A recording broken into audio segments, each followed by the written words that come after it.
Thanks, Mike. So here's what our experience looks like. First, we wanted to establish a new patient coordinator for the initial phone interview. For us, this is where it all starts. We like the phrase, find the right seat on the bus. Very simply, play to people's strengths. One front desk team member may be stronger at insurance, while another may be stronger talking to new patients about their initial visit. Give your team members the best chance to be successful. Our goals of the initial phone call are as follows. Gather any general patient information such as name, address, email, etc. Identify the type of patient calling. Examples would include an emergency patient or one referred from a specialist. This is a filtering process, then one that Mike will discuss in more detail at a future lesson. Identify the patient's chief concern. Whether they are just looking to establish a new dentist or have an acute problem, reassure the patient that they've called the right office for their needs. Get the patient to schedule. This is probably our number one priority. We honestly feel that once the patient gets in the door, the experience they receive will let them know that they made the right decision for a new dentist. Set the expectations for their initial visit. Our initial visits typically fit into one of three categories: a comprehensive exam, a cleaning and exam, or an emergency visit. So let the patient know about how long to expect to be in the office based on what type of exam we have planned for them. And the message should be clear. An emergency patient should not get to the office and expect a comprehensive exam, and vice versa. Once the patient schedules, the new patient coordinator then sends an email to the patient welcoming them to the practice and giving them some general information about the practice. And we think it's nice to personalize this letter by including something discussed at the initial phone call, such as, "Hope you enjoyed your vacation." The morning of the patient's appointment, we prefer the new patient coordinator read a summary of the initial phone call to all of the team members at the morning huddle. Our huddle takes place every day and starts 10 minutes before the day begins. It's a great opportunity for everyone to get on the same page before the day starts. When the patient comes in for their appointment, the new patient coordinator stands up, gets out from behind the desk, and greets the patient in the reception room with a handshake. This is when they review the new patient forms to fill out and describe our amenities menu.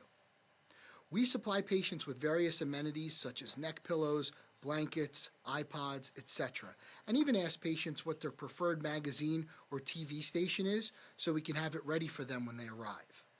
Just another small detail to set us apart.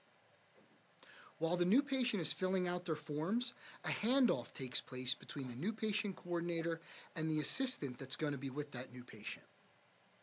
This is an opportunity to share any last-minute information and let the assistant know if the new patient is interested in any amenities for their visit. The assistant will then greet the new patient, give them a brief tour of the office, and begin to gather the information we need for the comprehensive exam. This includes 7 photos, a full-face photograph used for patient identification, an up-close smile, an anterior retracted with the teeth apart, right and left lateral with the teeth apart, and maxillary and mandibular occlusal. They then take any radiographs that are necessary and start a preclinical interview where they explain to the patient about what to expect at the visit, confirm the patient's chief concern, and begin to ask questions related to their dental history, such as their last visit to a dentist. They then supply the patient with the chosen amenities and put the photos on the TV screen in the operatory for the patient to view.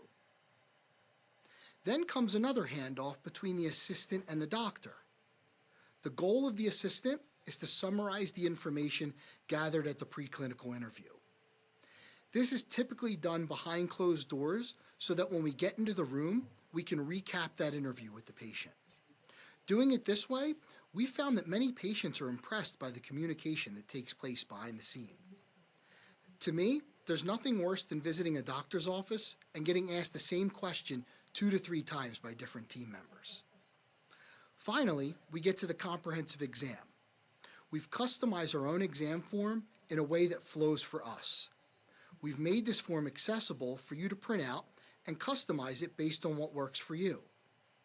Again, this exam takes about 50 minutes, and we try to have it as uninterrupted doctor time, meaning we prefer to not take any phone calls or do any hygiene checks. We feel all the attention should be on the new patient. I won't get into all the details of the exam, but a great resource for learning about the content, structure, and value of the exam can be found in the videos by Dr. Kevin Quishan within the online content of Spear Education. Once the exam is finished, the assistant then hands off the information to the appropriate front desk team member. This goes back to when Mike was discussing our financial policy flow sheet. If the patient's overall treatment exceeds $1,000, the patient meets with our financial coordinator in the consultation room. If not, they can meet with any one of our front desk team members.